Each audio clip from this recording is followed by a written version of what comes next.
restoration of the car. It's just wonderful. You should go and see it. Thanks everyone, thanks Bob. So approximately 40 years ago I purchased the car after its long and torturous rally career. The cars were converted by this man over here, Tim Shepherd's father Bruce, and I purchased the car 40 years ago from this gentleman in the front row, Steve Calandarian, in the brown jacket.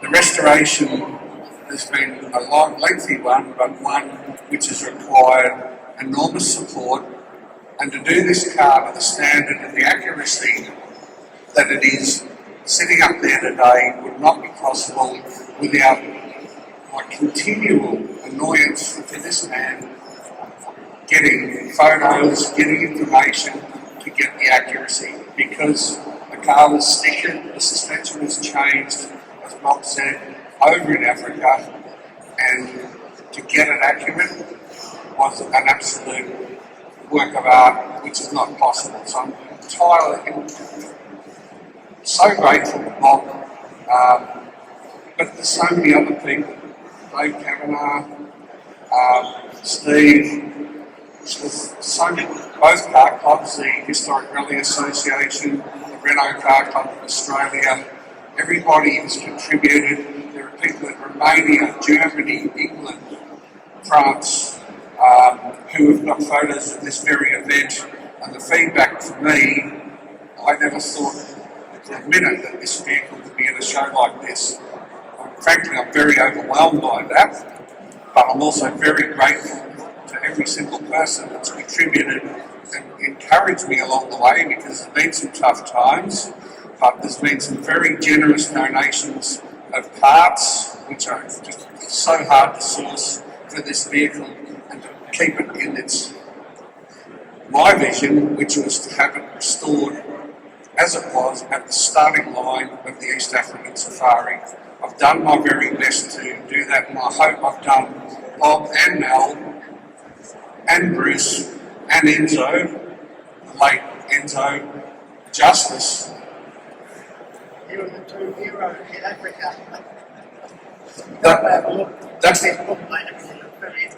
That photograph was taken, incidentally, that was a South African Renault 16 TS, which was loaned to Bob and Mel, and that was for the purpose of a reconnaissance of the safari.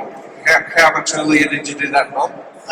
Well, not early enough. Unfortunately, we got to Dar es Salaam about a fortnight before the event was to start, and people were doing a complete survey of the whole course and say it takes about 7 or 8 days. Had no chance. So I negotiated to buy this book, which is like sort of shorthand for the whole rally, but with notes like very dangerous, dead slow, rough. Incredible. It's a bit of a read in itself.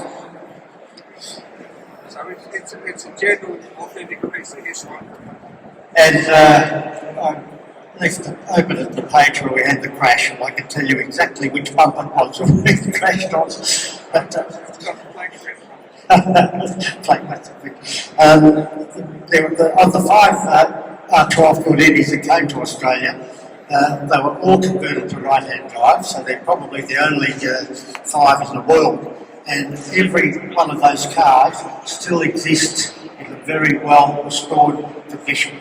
John's is by far the best, but it's amazing that 5 rally cars have survived all these years out of the 5 that came into the country. Amazing. This book I've had for years. I reminisce about it every now and again, and I kick myself that we shouldn't have ever crashed, but these things happen, it is what it is. But I wanted to give this book to John because it's part of the car, I guess, and it's part of the whole experience. So, John, if you'll do that.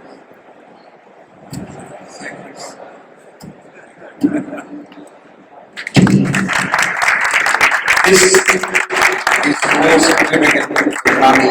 It's a piece of history, and my vision was to, in restoring this vehicle, was to not turn it into a show car. Okay, it's ended up that way, but that was purely organic. But it was done to preserve a bit of history, and for the Renaults, which everyone sitting here is so passionate about.